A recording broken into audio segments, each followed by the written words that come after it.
Hello, my name is Criselda Diana DeLugan. My students of folklore Mexicano address me simply as maestra, or professionally I go by Diana Hinojosa. As an author of bilingual children's books, I go by my birth name, Criselda Hinojosa, and I do that specifically in honor and tribute to my Mexican indigenous heritage. Now, otherwise, in day-to-day conversations, I go by Diana. It's a name that stuck with me after my teachers were simply unable to say my first name in elementary school. I'm sure it's happened to many people. My journey in danza folklorico began in 1972 as a student of Blanca Vicente Fernandez, who studied herself in Hermosillo, Sonora, Mexico. After Blanca selected me to replace her as the maestra or teacher of her dance company in 1975, I was soon contracted to teach through the City of Phoenix Park and Recreation Department. When I first learned to dance folklorico, to the best of my knowledge, there were no formal dance programs that existed in academia in Arizona. What I mean by that, there were no academic programs that led somebody to be credentialed as an instructor or a graduate of folklore. But as you know, when you're passionate about learning, there are always other opportunities that come your way, and that's pretty much what happened to me. I began to expand my knowledge of danza folklorico by attending workshops or talleres. These were intense multi-day workshops or courses that were held around the year by organizations like Danzantes Unidos, Asociación de Grupos Nacional de Grupos Folclóricos, and the Encuentro Internacional de Mariachi in Guadalajara. The top maestros in folklore taught these courses and continue to this day, and I contracted with many of them to give me private workshops. I still, today, consider myself a student of folklore and bolster my acquired knowledge by attending workshops or contracting private sessions when I travel into Mexico as these opportunities allow. Ballet folklorico in general was formalized by the famous dance instructor Amalia Hernandez, who founded the Ballet Folklorico de Mexico in 1952. She revived interest in traditional folk dances by fusing it with the traditional dance genre of ballet. So for me, any folklorico group that, based off my current base of knowledge, any folklorico group that incorporates traditional ballet movement and dance, they should be categorized as a ballet folklorico. According to the late Professor Emilio Pulido, renowned maestro of bailes folclóricos, and one of my maestros, he explained that traditional or danza folclórico, it is something that originates organically from the traditions and the customs of the people, the pueblo, mostly from the indigenous or the gente indígena, and it's fused with the Spanish or the Spanish cultural or religious influence, and then of course later on the mestizo influences. This folklore should be in existence a minimum of 50 years and be passed down from generation to generation to generation, and as it survives, it transcends and becomes folklore. I consider myself to be a maestra of danza folklorico, not an instructor of ballet folklorico, because I don't teach ballet. My expertise in folklorico is in sones jarochos. My father was Fidencio Hinojosa. He was a very well-known local folk musician who specialized in boleros, but especially jarocho music. And in the late 1960s, he formed the very first jarocho group in Arizona that was comprised 100% of native Veracruzanos. You see, jarocho music, it absolutely runs through my veins.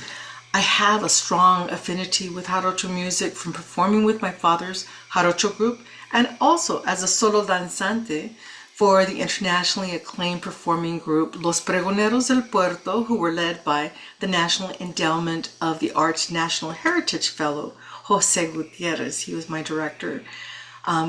I was able to perform with him across the nation and in many places, including the International Festival of Louisiana and at President Clinton's inauguration in Washington, D.C. Looking back on my journey in folklore, it was difficult due to common struggles that often impact many immigrant families including domestic violence and substance abuse by my family, and self-imposed challenges that were caused by me being a high school dropout and a teenage mother. And for decades, I struggled with imposter syndrome, despite pretty broad recognition as a professional vocalist, danzante, and maestra folklore. And years later, decades later, after I earned my high school diploma as a grandmother of 3, and my BA in English, having graduated magna cum laude, and my Juris Doctorate, I still struggled for years in order to try to discover my personal self-worth. It's been a challenge. Nowadays, I guess I can say I'm very blessed to link my culture with my day job. And I work for an international company that I'm very glad to say celebrates diversity. And because of my unique cultural experience and my background, I was selected as the first chairperson of Enlaces. It's an ERG, or an employee resource group, and targeted towards helping our Hispanic and Latin American staff to do talent development, community building, and we celebrate our diverse cultural heritage. So very proud of that. But mostly in my free time, I volunteer teaching a group of emerging folkloristas. These are a group of women that are focused on empowering themselves and by learning how to preserve Mexico's culture and history by the arts, or through the arts, I should say. My classes have expanded to include danza folclórico, song, poetry, drama, and of course, artes manuales or manual arts. The Mexican Consulate's office in Phoenix selected my students to perform as part of the official program of El Grito ceremony during the recent Mexican Independence Day celebration in September. In my personal experience, migration in general is multifaceted and deeply personal.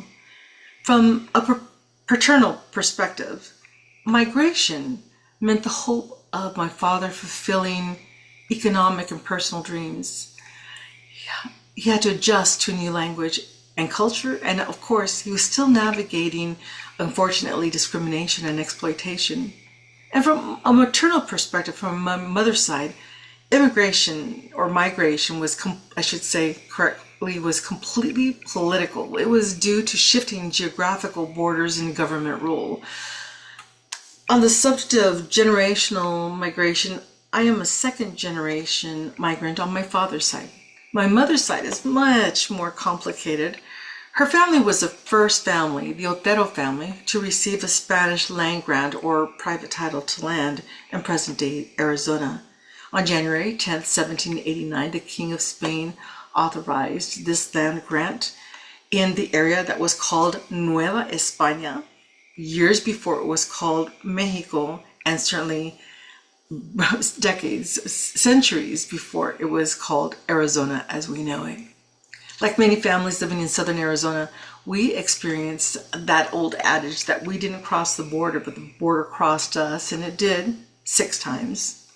On my mother's side of the family, whether someone was considered a migrant just simply depended on what politicians said at any given time. I consider my father as being the true migrant of the family.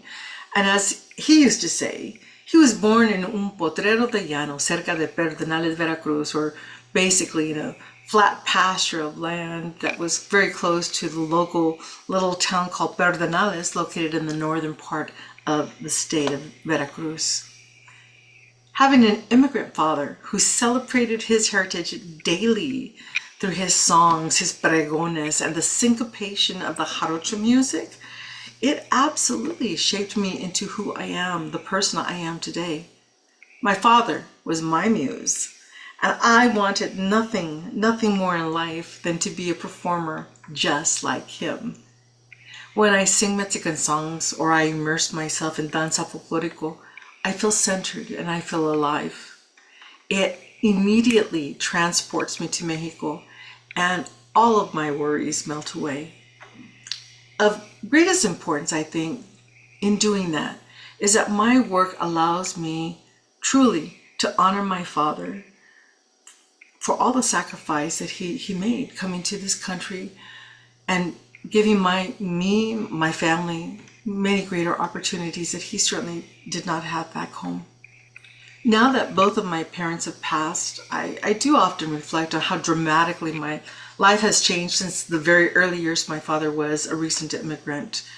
Our first house, 1247 South 13th Street, was a tiny little thing in the heart of the now decimated Las Milpas barrio, which was located near the Phoenix Sky Harbor Airport near 16th Street and Buckeye. We were pretty poor. We were dirt poor. And I remember that it was a huge celebration, a really big thing when we were among the first families to purchase a television. Children would actually come to our house and stand in line as my mother would wash their faces and hands so that way they can come in one at a time to sit on the floor in front of me as the living room, the house filled up with children wanting to see a television show. And today, of course, we know our lives are completely immersed in technology, which I guess could be both good and bad. So I think the most challenging part about being of migrant descent was just dealing with prejudice in all of its forms. I've unfortunately, as many, have experienced hateful words because my skin was dark or anytime I spoke in Spanish. I was also embarrassed, significantly embarrassed, times when my husband and I were treated as being invisible because we're a biracial couple, or often when I performed and I was not spoken to, rather I was spoken of up close because people would look at me and the clothes I was wearing and automatically assume that I was ignorant or couldn't speak English. I struggled significantly in my education because my syntax was off and I spoke and wrote in English as if I was speaking in Spanish. And I think sometimes I still struggle with that. And these are just a few of the many things that I can say negatively impact migrants or those of migrant descent. But not everything was negative, when you're of migrant descent. It's not. On the positive side, I discovered that many employers like mine value the fact that you're bilingual. That's wonderful. But mostly, I love that our cultural history, it transcends international borders. The more I learn and continue to learn about folklore, the more I discover how much we have in common with others. Our migration stories, when we look at them through that very narrow lens of folklore, it connects us as global citizens. If I were asked what is home to me, I'd have to say home is what I feel in my heart. It's not a physical building nor a geographical location. It's just a sense of knowing who you are and where you come from. Knowing who my ancestors were, knowing about their culture and their history, it absolutely contributed to who I am today. And it allows me to feel at peace. I feel complete no matter where I go. So that makes me feel at home in my heart. I'm at home. So for anyone who wants to preserve their culture, I would say to you, investigate your roots. Once you do, and you really start to find out who you are and who are your people, celebrate their culture, celebrate their history, that history of your people. And you can do that by speaking to your elders and recording them, their unique memories, their recollections while they're still here. Because remember, history over centuries is forgotten if it's not preserved. You can also embark on genealogical research to discover your roots using many commercial products like Ancestry.com, 23andMe, as well, many others. By doing so, you can discover a little bit about your unique story, your ancestors' unique story. Remember, your ancestors, their history, it resides and continues to thrive in your DNA. So I also encourage you to be present of mind. Take the time to immerse yourself in what you learn. Listen to the music of your ancestors. Eat the food that they ate. Most of all, follow your heart. Follow what interests you when you do that research, because if you do, it will lead you back home and you'll be at peace. So in parting, I would say, as a human being, you are multi-talented. You're far more than your job or what you study. Explore what makes you the unique child as an immigrant or of immigrant descent, and use that experience to make a difference, a positive difference in this world. Remember that negative experiences are never truly negative as long as there's some positive outcome. If you can walk away learning something about the situation, then it has some good. Finally, I encourage you, develop a sincere and long-lasting passion for learning, because if you do, it adds sabor to your life and it makes your memories absolutely delicious. Gracias.